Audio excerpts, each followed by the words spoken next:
السلام علیکم ورحمۃ اللہ وبرکاتہ نحمدہ ونصلی علی رسولہ الکریم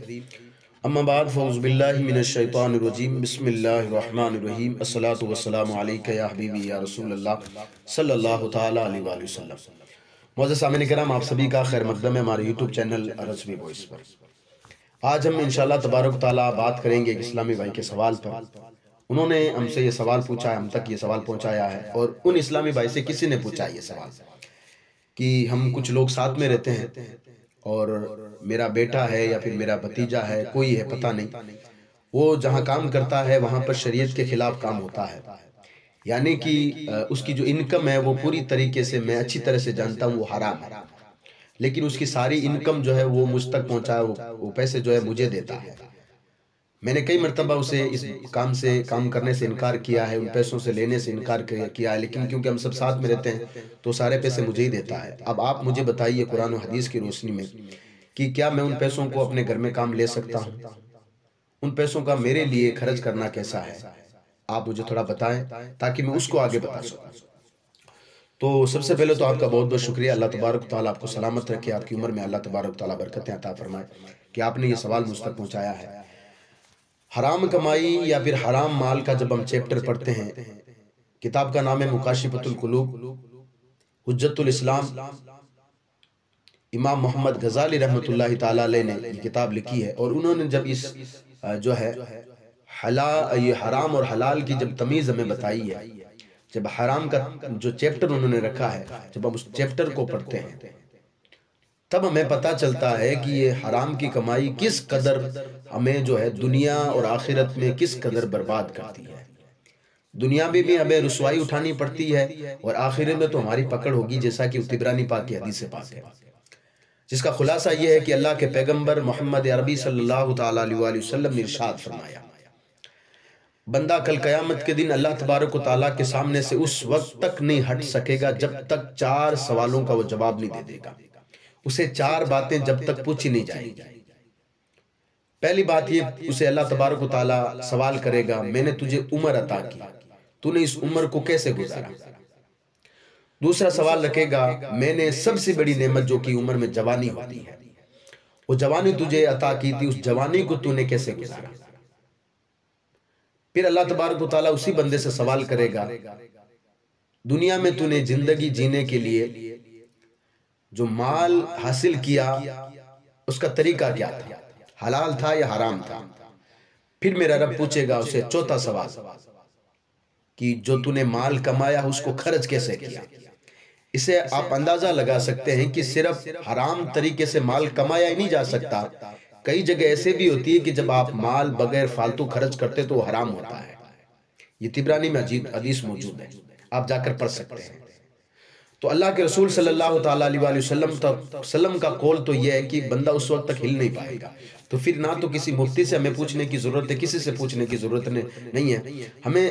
اللہ کے رسول صلی اللہ علیہ وسلم کی حدیثوں کو دیکھنا ہے۔ آئیے سب سے پہلے قرآن کیا کہتا ہے جو ایسا کاروبار کرتے ہیں، جو کہ حرام کا کاروبار کرتے ہیں، انہی پیسوں سے پھر اپنے گھر والوں کو جو ہے وہ کھانا کھلاتے ہیں، اپنا گھر بناتے ہیں، اس کے بارے میں قرآن کیا کہتا ہے؟ اللہ تبارک و تعالیٰ قرآن مجید میں ارشاد فرماتا ہے، اور تم ایک دوسرے کا مال ناحق نہ کھاؤ۔ جب آپ اس آیت کی تفسیر پڑھو گے تو آپ کو جو ناحق مال جو ہے اس کا مطلب جب آپ پڑھنا چاہو گے تو اس ملے گا، مال جو ناحق ہوتا مال، اس کا مطلب یہ ہے کہ یا تو وہ چوری کیا مال ہو، یا پھر کوئی مجبوری میں آپ کے پاس آیا اور آپ سے کسی نے پیسے مانگے، آپ نے کہا کہ میں تو اتنا بیاج لوں گا، اتنا سود لوں گا، وہ بھی ناحق مال میں پایا جاتا ہے۔ یا پھر آپ نے کوئی ایسا کاروبار کر رکھا ہے جس کی شریعت اجازت نہیں دیتی ہے، جیسے آج کے دور میں اسمگلنگ ہو گئی جو سب سے بڑی ہے، نام نہاد کے مسلمان ہیں لیکن ان کے نام کے شراب کے ٹھیکے چلتے ہیں، اس میں ایک وہ شرع عام جو ہے لوگوں میں بیچتے ہیں، کتنے لوگوں کو انہوں نے نشے کی لت لگا رکھی ہے، یہ بھی ناحق مال میں آتا ہے۔ اور حضرت عبداللہ ابن عباس سے پوچھا گیا کہ جو اللہ تبارک و تعالیٰ نے فرمایا کہ اور تم ایک دوسرے کا مال ناحق نہ کھاؤ، اس کی تفسیر کیا، اس کا مطلب کیا ہے؟ تو حضرت عبداللہ ابن عباس رضی اللہ تعالیٰ عنہ فرماتے ہیں اس کا مطلب یہ ہے، جو مال جو ناحق کھانے کا مطلب یہ ہے کہ یہ وہ مال ہے جو کہ شریعت جن کاموں کو اجازت نہیں دیتی ہے، شریعت کے خلاف کام کر کے جو مال اکٹھا کیا جائے اس کو ناحق مال کہا جاتا ہے۔ اور میں نے جب میں اس کو پڑھ رہا تھا امام محمد غزالی رحمۃ اللہ تعالیٰ علیہ کی کتاب کو، تو امام محمد غزالی رحمۃ اللہ تعالیٰ نے لکھا ہے کہ جب یہ آیت نازل ہوئی تھی کہ اور تم ایک دوسرے کا مال ناحق نہ کھاؤ، تو اس وقت کے لوگوں نے ایک دوسرے کے گھروں میں کھانا اور پینا بھی چھوڑ دیا تھا۔ حالانکہ کھانا اور پینا کسی کے گھر پہ کوئی جو ہے کراہت والی بات نہیں ہے، کوئی برائی والی بات نہیں ہے، لیکن اس وقت لوگوں کا ایمان آپ دیکھو، ان کو اللہ تبارک و تعالیٰ کا ڈر کتنا تھا، اس وجہ سے انہوں نے ایک دوسرے کے گھر پہ کھانا پینا چھوڑ دیا تھا۔ تب اللہ تبارک و تعالیٰ نے سورہ نور میں وہ آیت نازل فرمائی، اور تم پر اس بات میں کوئی پکڑ نہیں ہوگی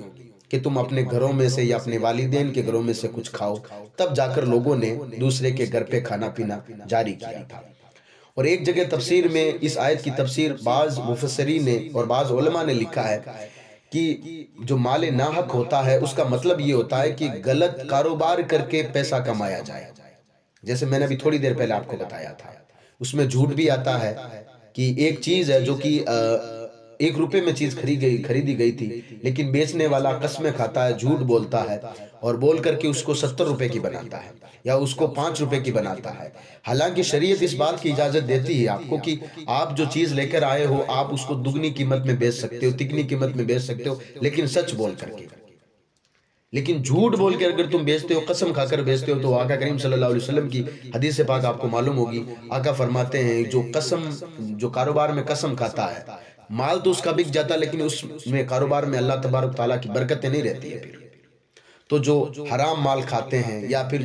جن کو معلوم ہے کہ یہ کام حرام ہے، جس طرح سے انہوں نے مجھ سے سوال کیا کہ مجھے معلوم ہے کہ جو مال آتا ہے وہ حرام ہے، اب میں کیا کروں؟ اب اسی سوال پر آتا ہوں۔ جب آپ کو معلوم ہے کہ یہ حرام طریقے سے یہ مال آ رہا ہے،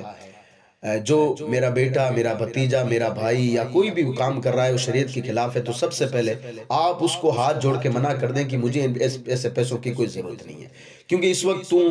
ہمارے پیٹ میں لقمہ ڈالنے کے لیے، ہمیں راضی کرنے کے لیے، لوگوں کو دکھانے کے لیے اچھا مکان بنا رہا، اچھے پیسے تو کما رہا ہے، لیکن کل قبر میں یہی مال جو ہے تیرے لیے دشواری کھڑا کرے گا۔ کل یہی مال کل قیامت کے دن جو ہے اس کی وجہ سے تو کل قیامت کے دن پریشانی میں آئے گا۔ اس کو پہلے آپ سمجھائیں اچھی طریقے سے۔ اور میں ہر بار کہتا ہوں جب بندے کے دل میں ایمان ہوتا ہے تو پھر بندہ سب سے پہلے شریعت کو دیکھتا ہے کہ میری شریعت مجھے اس چیز کی اجازت دیتی کہ نہیں دیتی ہے۔ جب شریعت اجازت نہیں دیتی ہے تو بندے کو چاہیے کہ وہیں رک جائے، اور ایمان کا تقاضا یہی ہے۔ اور جب شریعت کہتی ہے کہ ہاں یہ کام کرو تو پھر بندہ کھل کر کرے۔ جب بندہ اس میں محنت کرتا ہے تو پاک پروردگار اس میں برکتیں بھی رکھتا ہے۔ اب کیونکہ میں نے قرآن مجید میں تو آپ کو بتا دیا کہ اللہ نے فرمایا تم ایک دوسرے کا مال ناحق نہ کھاؤ۔ اب آئیے میں آپ کے سامنے تقریباً 14 یا 15 حدیثیں میرے سامنے اس وقت موجود ہیں، ان میں سے کچھ حدیثیں آپ کو سناتا ہوں اور آپ ان کو بتائیے گا۔ صحیح مسلم پاک میں حدیث پاک ہے جس کے راوی حضرت ابو ہریرہ رضی اللہ تعالیٰ عنہ، وہ بیان کرتے ہیں کہ اللہ کے رسول صلی اللہ تعالیٰ علیہ وسلم نے ارشاد فرمایا، اللہ تبارک و تعالیٰ کی ذات پاک ہے اور وہ پاک چیزوں کو پسند کرتا ہے، پاک چیزوں کو قبول کرتا ہے، اور اس نے مومنوں کو وہی حکم دیا ہے جو اپنے رسولوں کو دیا تھا۔ مومنوں کو یعنی جو رسولوں پر ایمان لائے ہوئے ہیں، جو اللہ تبارک و تعالیٰ کی ذات پر بھروسہ کیے ہوئے ہیں، ان کو بھی اسی نے وہی حکم دیا جو اس نے اپنے رسولوں کو دیا ہے۔ کون سا حکم دیا؟ اس نے رسولوں کو حکم دیا، اے رسولوں پاکیزہ چیزوں میں سے کھاؤ اور اچھے عمل کرو۔ اور ایک جگہ اللہ تبارک و تعالیٰ نے فرمایا، اے مومنو ہمارے دیے ہوئے رزق میں سے پاکیزہ چیزیں کھاؤ۔ یہ اللہ تبارک و تعالیٰ کا حکم ہے۔ پھر ہمیں کسی سے پوچھنے کی ضرورت نہیں ہے کہ اس کے بارے میں کیا فتویٰ دیا جائے گا، اس کے بارے میں کیا فتویٰ دیا جائے گا۔ جب آقا کریم صلی اللہ علیہ وسلم کی حدیث یہ بیان کرتی ہے کہ جب رب نے فرما دیا رسولوں کو کہ اے میرے رسولوں پاکیزہ چیزیں تمہیں کھانی ہے، حلال رزق تمہیں حاصل کرنا ہے اور اچھے عمل کرنا ہے، تو پھر ہمیں کسی پر کوئی فتویٰ دینے کی ضرورت نہیں پڑتی۔ یہ بات آپ یاد رکھیں۔ اچھا، پھر آقا کریم صلی اللہ علیہ وسلم نے ایک مثال دی تھی۔ کیا مثال دی؟ آقا کریم صلی اللہ علیہ وسلم نے مثال دی اس شخص کے بارے میں۔ آقا فرماتے ہیں ایک شخص ہے، ایک آدمی ہے جو کہ بڑا لمبا سفر طے کر کے آتا ہے، اس کے بال بھی بڑے بکھرے ہوتے ہیں، اس کے چہرے پر گرد بھی ہوتی ہے، یعنی وہ مسافر ہوتا ہے، اور لمبا سفر کر کے آتا ہے، بال بھی بکھرے ہوتے ہیں، چہرے پر گرد بھی ہوتی ہے، اس حالت میں اپنے پروردگار کو پکارتا ہے، اے پروردگار، اے میرے مالک، وہ پکارتا ہے۔ آقا فرماتے ہیں پکارتا اس حالت میں کہ اس کے پیٹ میں جو رزق ہے وہ جو ہے مطلب حرام ہے، اس نے اپنے جسم پر جو لباس پہنا وہ بھی حرام ہے، اس نے جو غذا حاصل کی وہ بھی حرام ہے۔ ایسی حالت میں میرا رب کسی کی پکار کو، کسی کی دعا کو نہیں سنتا ہے۔ آپ اندازہ لگا لیں جب ہماری دعا قبول نہیں ہوتی، اس کا مطلب یہی ہے کہ آج ہم نے حلال اور حرام میں تمیز کرنا چھوڑ دیا ہے۔ اگلی روایت جو میں آپ کے سامنے رکھنے جا رہا ہوں وہ طبرانی کی ہے کہ رسول اکرم صلی اللہ تعالیٰ علیہ وسلم نے فرمایا رزق حلال تلاش کرنا یہ ایک مومن پر واجب ہے، ایک مومن پر واجب ہے۔ اور بہقی اور طبرانی میں اگلی حدیث موجود، اسی طرح کی ایک حدیث موجود ہے، یہ بہقی شریف اور طبرانی دونوں موجود ہے کہ اللہ کے رسول صلی اللہ تعالیٰ علیہ وسلم نے فرمایا فرائض نماز کے بعد، جس طرح سے نماز فرض ہے، فرائض نماز کے بعد ایک مومن پر فرض ہے کہ وہ رزق حلال تلاش کرے، یہ بھی فرض ہے کہ حلال جو رزق ہوتا ہے اس کو تلاش کرے۔ اور اگلی روایت میں جو کہ ترمذی پاک کی حدیث پاک ہے، رسول اکرم صلی اللہ تعالیٰ علیہ وسلم نے ارشاد فرمایا جس نے حلال کھایا، یعنی حلال طریقے کی کمائی سے کھایا اور یا سنت کے مطابق اس نے اپنی زندگی گزاری تو وہ جنت میں جائے گا، اور ساتھ میں یہ بھی شرط تھی اس کے ساتھ اس کی وجہ سے کسی کو تکلیف نہیں ہوئی ہو، یعنی اس کے شر سے لوگ محفوظ رہے ہو۔ یہ حدیث پاک ترمذی میں موجود ہے، اللہ کے رسول صلی اللہ علیہ وسلم فرماتے ہیں جس نے حلال کھانا کھایا یا سنت کے مطابق اپنی زندگی گزاری اور اس کے شر سے لوگ محفوظ رہے، یعنی کسی پر اس نے ظلم نہیں کیا، کسی کو تکلیف نہیں دی، تو وہ جنت میں جائے گا۔ بڑا سیدھا سوال ہے نا یہ، وہ جنت میں جائے گا۔ صحابہ کرام نے عرض کیا رسول اللہ صلی اللہ علیہ وسلم آپ کے زمانے میں تو یہ سب کچھ یہی ہے، یعنی کہ لوگ سنت پر بھی چل رہے ہیں، حلال کمائی بھی کھا رہے ہیں، تو سارے جنت میں جائیں گے۔ آقا کریم صلی اللہ علیہ وسلم نے فرمایا میرے بعد کچھ اور وقت یہ چلے گا، یعنی اس کے بعد یہ نہیں چلے گا، لوگ حرام اور جو ہے حلال میں تمیز کرنا چھوڑ دیں گے، جو آج ہمارے ساتھ ہو رہا ہے۔ اس سے اگلی روایت جو کہ امام احمد بن حنبل رضی اللہ تعالیٰ عنہ نے روایت کیا، اور وہ فرماتے ہیں کہ آقا کریم صلی اللہ علیہ وسلم نے فرمایا جب تیرے اندر چار چیزیں موجود ہو تو دنیا کی جو کوتاہیاں، چھوٹی کوتاہیاں ہوتی وہ تجھے کبھی نقصان نہیں پہنچا سکتی۔ وہ چار چیزیں کون سی ہیں؟ اللہ کے نبی فرماتے ہیں وہ پہلی چیز ہے جو ہے مطلب امانت کی نگہبانی، یعنی جب تمہارے پاس کوئی امانت رکھے تم اس کی نگہبانی کرو، امانت میں خیانت نہیں کرو۔ اگر تم نہیں کرو گے تو دنیا کی کوئی بھی، دنیا کی اگر تم چھوٹی کوتاہی بھی کر لو گے تو تمہیں نقصان نہیں ہوگا۔ دوسری حق گوئی، یعنی کہ چاہے کیسا بھی سامنے بندہ کھڑا اس کو حق بتاؤ، چاہے اپنے وقت کا بادشاہی کیوں نہ ہو، کتنا بھی ظالم ہو، جب آپ کو پتا ہے حق یہ ہے تو اس حق کو بیان کرو۔ اور تیسری بات اللہ کے رسول صلی اللہ علیہ وسلم نے فرمائی حسن اخلاق، اور چوتھی بات فرمائی رزق حلال، یہ بھی ہونا ضروری ہے، رزق حلال ہونا ضروری ہے۔ یہ چاروں چیزیں جب بندے میں پائی جاتی ہے، آقا کریم صلی اللہ علیہ وسلم فرماتے ہیں پھر دنیا میں اگر چھوٹی کوتاہی اسے ہو جاتی ہے تو پھر اسے کوئی نقصان نہیں ہوتا ہے۔ اور ایک روایت میں جو کہ طبرانی میں موجود ہے، اللہ کے رسول صلی اللہ علیہ وسلم نے ایک صحابی ہیں حضرت سعد رضی اللہ تعالیٰ عنہ، ان کو یہ نصیحت کی تھی اے سعد حلال کھانا کھا تیری دعائیں قبول ہو۔ اللہ کے رسول صلی اللہ علیہ وسلم نے اپنے صحابی کو فرمایا اے سعد حلال کھانا کھا تیری دعائیں قبول ہوگی، قسم ہے اس ذات کی مجھے جس کی قبضہ قدرت میں محمد عربی صلی اللہ تعالیٰ علیہ وسلم کی جان ہے۔ جب آدمی اپنے پیٹ میں حرام کا لقمہ ڈالتا ہے تو اس کی وجہ سے اس کی 40 دن کی عبادت قبول نہیں ہوتی ہے، اور جو بندہ حرام سے اپنا گوشت بڑھاتا ہے جہنم کی آگ اس کے بہت قریب ہوتی ہے۔ یہ طبرانی کی حدیث پاک ہے، یعنی اے سعد حرام سے بچو، حلال کھانا کھا، اللہ تیری دعا قبول کرے گا۔ اور اگر کوئی اپنے پیٹ میں ایک حرام کا لقمہ ڈال لیتا ہے 40 دن کی اس کی عبادتیں اللہ قبول نہیں کرتا ہے۔ اور جو مطلب حرام طریقے سے کھانا کھاتا ہے جس کا جسم پھر بڑھتا جاتا ہے، آقا کریم صلی اللہ علیہ وسلم فرماتے ہیں اس کا جسم جو ہے جہنم کے بہت زیادہ قریب ہے۔ اب مجھے آپ بتائیں کسی مولوی کو کہنے کی ضرورت پڑے گی آپ کو کہ آپ حرام سے بچو، یا کسی مفتی کو کہنے کی آپ کو ضرورت پڑے گی کہ آپ حرام سے بچو؟ میں سمجھتا ہوں کسی کو کہنے کی ضرورت نہیں پڑے گی۔ آگے آئیے، اللہ کے رسول صلی اللہ علیہ وسلم کی حدیث پاک ہے، مسند امام احمد میں یہ حدیث پاک موجود ہے۔ اللہ کے محبوب صلی اللہ علیہ وسلم فرماتے ہیں اس کا دین نہیں، اس کا مذہب ہی نہیں، اس کا دین نہیں جس میں امانت نہیں، اور نہ اس آدمی کی نماز ہے اور نہ زکوٰۃ ہے جس نے حرام کا مال پایا اور اس میں سے ایک قمیص پہن لی، اس کی نماز قبول نہیں ہوگی جب تک کہ وہ اس سے اتار نہیں دیتا، کیونکہ شان الہی اس چیز سے بلند و بالا ہے کہ وہ ایسے آدمی کی نماز قبول کرے یا کوئی اور عمل قبول کرے جس کے جسم پر حرام کا لباس ہو۔ آپ اندازہ لگائیں، آقا کریم صلی اللہ علیہ وسلم فرماتے ہیں کوئی ایسا آدمی ہے جس نے حرام طریقے سے کوئی مال کمایا ہو، پھر اسے قمیص بنایا، ایک کپڑا بنایا ہو۔ یہ تو ایک مثال ہے، ہم نے آج کیا کیا بنایا ہے وہ ہمیں خود کو سوچنا ہے۔ پھر اس کپڑے کو اگر پہن کر کے نماز پڑھتا ہے، اللہ کے رسول صلی اللہ علیہ وسلم فرماتے ہیں اللہ تبارک و تعالیٰ کو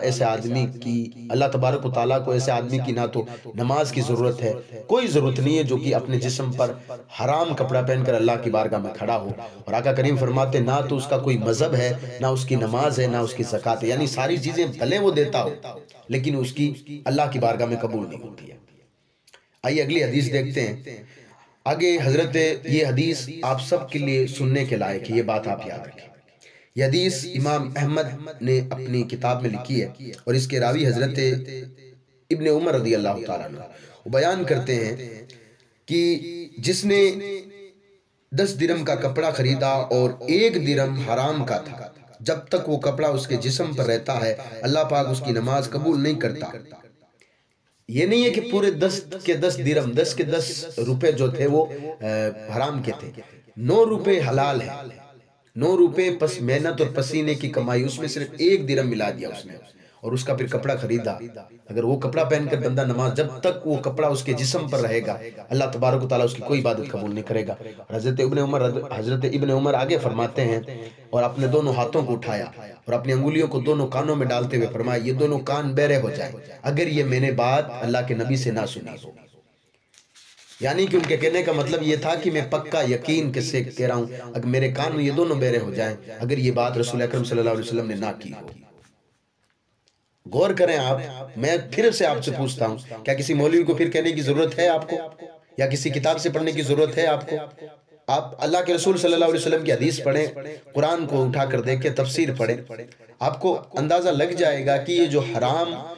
کمائی کا جو وبال ہے ہم پر کس قدر پڑا ہے۔ آج دنیا میں جو ہماری رسوائی ہو رہی ہے اس کی وجہ صرف یہی ہے کہ ہم نے تمیز کرنا چھوڑ دیا کہ حلال کیا ہے اور حرام کیا ہے، جبکہ سب سے پہلا ہمارا فریضہ یہ بنتا ہے کہ ہم حرام اور حلال کو دیکھیں۔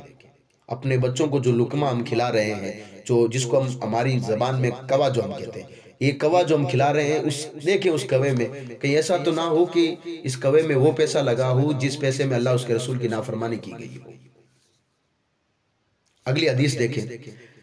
اب انہوں نے سوال پوچھا تھا نا تو کہا کہ مجھے 100% معلوم ہے کہ وہ مال حرام کا ہے، لیکن کیا کروں؟ میں نے ان کو کئی مرتبہ روکا لیکن وہ رکتا نہیں ہے، اب ان پیسوں کا کیا کروں؟ اب اس حدیث کو سنیں، اور یہ حدیث پاک بہقی شریف میں موجود ہے۔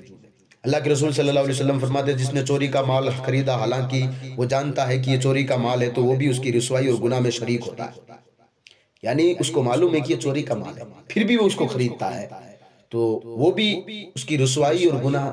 میں شریک ہے، یعنی وہ بھی اتنا ہی گنہگار جتنا چوری کرنے والا گنہگار ہے۔ آج ہم اپنی خود کی کنڈیشن دیکھیں، جب ہمیں پتہ چلتا ہے یہ موبائل چوری کا ہے اور 10,000 کا ہے تو 2,000 روپے مارا ہے، ہم اس کو خرید لیتے ہیں۔ موٹر سائیکل رات میں پتہ نہیں کتنی محنت کرنے کے بعد کسی نے جو ہے بیچارے نے موٹر سائیکل خریدی ہو، چور جا کر رات میں اٹھا کر لے کے آ جاتا ہے، لے جا کر کے مارکیٹ میں وہ 45,000 کی موٹر سائیکل صبح 10,000 میں مارکیٹ میں بیچ دیتا ہے اور مارکیٹ والا اس کو خرید لیتا ہے، جبکہ اس کو معلوم ہے کہ یہ 45,000 کی موٹر سائیکل ہے، بغیر ڈائری کی ہے، یہ اتنے سستی دے رہی ہے، اس کا مطلب چوری کی ہے، پھر بھی وہ خرید رہا ہے۔ ٹو بیل کی کیبن لوگ چوری کر رہے ہیں، ہمارے مسلمان بھائی خرید رہے ہیں۔ کچھ بھی چیز جو ہے مطلب رات کو لوگ چوری کر لیتے ہیں اور لے جا کر کے مسلمانوں کو بیچتے، مسلمان یہ بھی نہیں سوچتا ہے کہ حرام کی حلال کی ہے، میرے بچوں پر اس کا وبال کیا پڑے گا۔ ایسا تو نہیں ہے کہ کل قیامت کے دن میرے ساتھ اس کے بارے میں جو پوچھ تاچھ ہوگی تو میں جواب کیا دوں گا۔ اور میں آپ کو یہاں ایک چھوٹی سی بات بتا دیتا ہوں، دیکھیے دنیا میں کی زندگی جو آپ جی رہے ہیں 60 سال ہو سکتی ہے، 70 سال ہو سکتی ہے، 100 سال، یہ جو جتنی عمر ہے اتنی یہ دنیا کی اگر تھوڑی بہت اگر آپ بھوکے بھی رہ جاتے ہیں، خالی پیٹ اگر آپ نے ایک وقت نکال بھی دیا تو کوئی اس میں جو ہے مطلب کوئی آپ سے پوچھ تاچھ نہیں ہوگی، حالانکہ ہمارا رب اتنا کریم ہے کہ ہمیں کبھی بھوکا سلاتا نہیں ہے۔ جب آپ محنت کرتے ہیں، آپ اگر ایسے ہی پڑے رہو گے کچھ کام ہم کریں گے نہیں، صرف یہ کہ ہمارا رب کریم ہے، ہمیں دے گا، محنت بھی ہمیں کرنی ضروری ہوتی ہے، لیکن مرنے کے بعد اصل زندگی شروع ہوتی ہے، یہ بات یاد رکھنا۔ اس زندگی میں اگر ہم نے عذاب مول لے لیا تو پھر یہ سمجھیں کہ پھر دنیا کی جو زندگی ہے نا، ہم نے جو چند روز آرام کے لیے جو پیسے ہم نے کمائے تھے لوگوں کے ساتھ فراڈ کر کے، یہ بھی آج کل موبائل کا زمانہ چلا ہے فراڈ والا، یا پھر جو ہے مطلب کسی غریب آدمی کو دبا کر کے اسے قرض میں دبا کر کے اسے زیادہ پیسے وصولے ہو، سب کچھ کرنے کے بعد چوری کی سب کچھ۔ یہ اگر تھوڑے سے اگر ہم نے اچھے لباس کے لیے یا پھر اچھا مکان کے لیے یا اپنے آپ کا اسٹینڈ بنانے کے لیے دنیا میں کہ میرا اسٹینڈ یہ ہے کہ میں بھئی پیسے والا آدمی ہوں، تو یہ کل قیامت کے دن ایسا نہ ہو کہ آپ کی پکڑ اس کی وجہ سے مضبوط ہو کہ تم نے صرف اور صرف دنیا کو دکھانے کے لیے اللہ رب العزت کی جو ہے ناز کی مول لے لی، اس کا عذاب مول لے لیا۔ تو چوری کا مال جس بندے کو معلوم ہے کہ یہ چوری کا مال ہے، پھر بھی اگر وہ خرید رہا ہے تو اتنا ہی گنہگار جتنا چوری کرنے والا ہے، بیکی شریف میں موجود ہے۔ اور امام غزالی رحمۃ اللہ تعالیٰ علیہ نے مکاشفۃ القلوب میں تقریباً 35 حدیثیں اس قدر جو ہے 35 سے لے کر کے 36 حدیثیں اس حرام کاروبار کے بارے میں امام غزالی رحمۃ اللہ تعالیٰ نے بتایا کہ حرام جو کمائی ہے وہ کتنی خطرناک ہے، ایک جو ہے مومن کے لیے، ایک مسلمان کے لیے، اس کی دنیا برباد کرنے کے لیے، اس کی آخرت برباد کرنے کے لیے۔ اگلی حدیث دیکھیں، حضور فرماتے ہیں، یہ حدیث حافظ منذری نے لکھی ہے، حدیث دیکھیں آپ۔ حضور فرماتے ہیں، قسم ہے مجھے اس کی جس کی قبضہ قدرت میں میری جان ہے، یعنی اللہ کی قسم کھاتے ہیں یہاں پر آقا کریم صلی اللہ علیہ وسلم، تم میں سے کوئی اپنی جو ہے رسی لے کر پہاڑ کی طرف نکل جائے اور لکڑیاں اکٹھی کر کے اپنی پیٹھ پر لاد لیں اور انہیں بیچ کر کے کھائیں، تو اس سے بہتر ہے کہ وہ اپنے منہ میں حرام کا لقمہ ڈالیں۔ یعنی کہ امام حافظ منذری نے یہ حدیث لکھی ہے کہ آقا کریم صلی اللہ علیہ وسلم نے فرمایا، میں نے ابھی تھوڑی دیر پہلے بتایا نا، ہمیں دنیا کو بتانا نہیں کہ ہم مالدار ہیں۔ امام حافظ منذری لکھتے ہیں کہ آقا کریم صلی اللہ علیہ وسلم فرماتے ہیں، تم حرام کا لقمہ ڈال رہے ہو، اس سے بہتر تو یہ کہ تم پہاڑوں کی طرف چلے جاؤ، وہاں سے کچھ لکڑیاں اکٹھی کرو، پھر ان لکڑیوں کو بازار میں لے جا کر بیچو۔ لکڑیاں تو یہاں پر ایک مثال دی گئی ہے، جو بھی کوئی جو ہے مطلب حلال کام ہے، جس کی شدید اجازت دی، چاہے وہ چھوٹا ہی کام کیوں نہ ہو، چاہے وہ ریڑھی لگانے کا کام کیوں نہ ہو، اگر وہ کام اگر آپ کر کے 2 ٹائم کا کھانا کھاتے ہو تو آپ اس انسان سے کئی زیادہ بہتر ہو جو کہ ایک لقمہ حرام کا کھا رہا ہے۔ یہ حافظ منذری نے اپنی حدیث کی کتاب میں نقل کیا، آپ جا کر حدیث پڑھ سکتے ہیں۔ اور اگلی حدیث آپ سنیں، آقا فرماتے ہیں کہ جس نے حرام کا مال جمع کیا پھر اس مال کا صدقہ کر دیا تو اسے کوئی عذر نہیں ملے گا اور اس کا گناہ اسی پر ہوگا۔ یہ ابن خزیمہ اور ابن حبان دونوں نے یہ روایت کی ہے حدیث،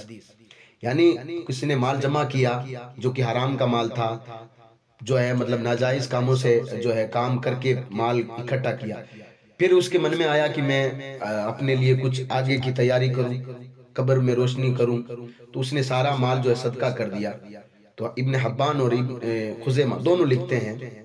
کہ آقا کریم صلی اللہ علیہ وسلم نے فرمایا کہ اسے کوئی ثواب نہیں ملے، الٹا اسے گناہ ملے گا۔ اس کو کہاں ضرورت تھی کہ وہ لوگوں کو تکلیف دے کر کے اتنے مال پھر جمع کر کے صدقہ کرتا، ضرورت بھی نہیں تھی اسے، تو اب اس نے پہلے گناہ کیا ہے، اب لا کر کے سارا مال اللہ کی بارگاہ میں رکھ رہا ہے، جبکہ اسے کچھ نہیں ملنے والا ہے۔ اور ایک حدیث پاک طبرانی میں، جس نے حرام مال سے کسی غلام کو آزاد کروایا،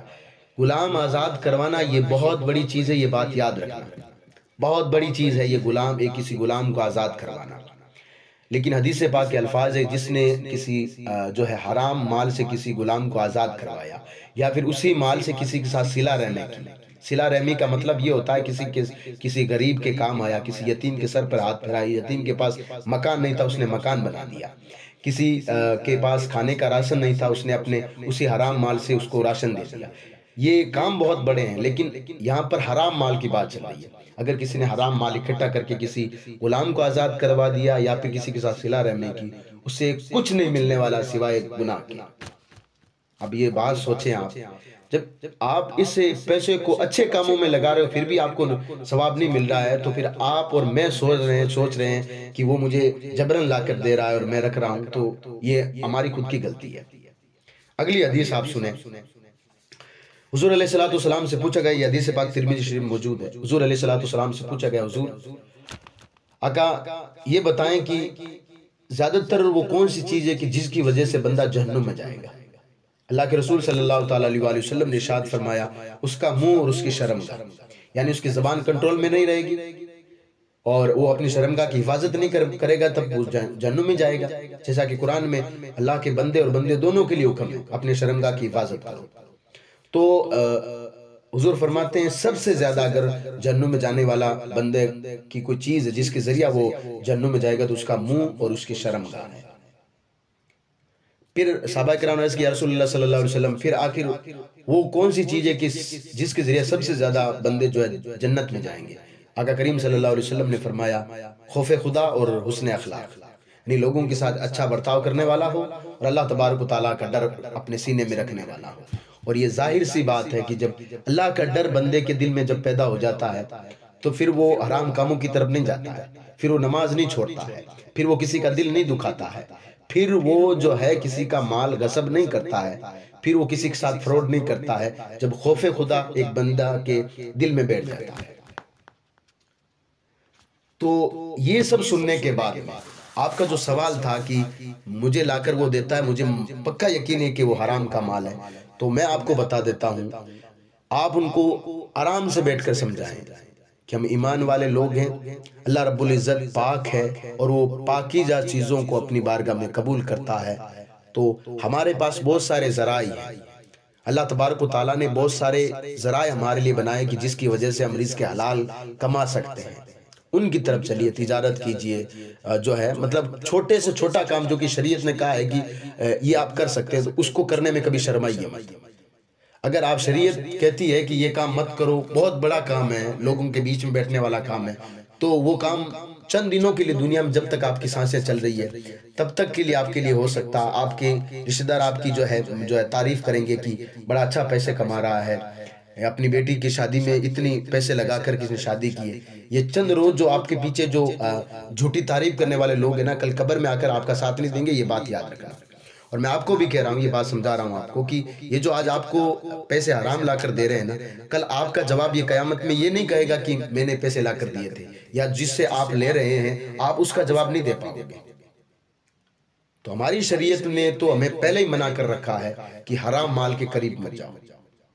اور جب اگر ہم پھر بھی جان بوجھ کر جا رہے ہیں یہ سوچ کر کہ ایک مفتی صاحب کہہ دیں گے کہ بھئی آپ نے اس کو روک دیا ہے تو پھر آپ کا کام تو ہے کیا روکنا، اب وہ نہ رکے تو اگلے کی چیز ہے، یہ نہیں، آپ کو خود کو معلوم ہے کہ آپ نے لکھا ہے، آپ نے کہا ہے کہ 100% مجھے یہ معلوم ہے کہ وہ مال جو آنے والا وہ حرام ہے، تو پھر آپ کو بچنا ضروری ہے۔ آپ اس کو بتائیں کہ یہ جو مال تو لا رہا ہے نا، یہ نہ تو میں اس کو خرچ کروں گا، نہ اپنے کسی میں گھر میں سے کسی اس کو کھانے دوں گا، کیونکہ کل اللہ تبارک و تعالیٰ جس طرح سے میرا حساب لے گا، میرے گھر کا بھی حساب لے گا، تیرا بھی حساب لے گا۔ تو امام محمد غزالی رحمۃ اللہ تعالیٰ علیہ کی کتاب مکاشفۃ القلوب آپ جا کر پڑھیں، اور انہوں نے جو چیپٹر باندھا ہے اس کو پڑھنے کے بعد میں گارنٹی سے کہہ سکتا ہوں کہ جو بھی بندہ ایسا کام کر رہا ہے انشاءاللہ تبارک و تعالیٰ دل میں اگر ایمان ہے تو انشاءاللہ تبارک و تعالیٰ وہ توبہ کرے گا۔ اللہ تبارک و تعالیٰ ہم سب کو رزق حلال کمانے کی توفیق و رفیق عطا فرمائے۔ ویڈیو کو ثواب کی نیت سے شیئر ضرور کرنا ہے، چینل کو سبسکرائب کریں۔ السلام علیکم ورحمۃ اللہ وبرکاتہ۔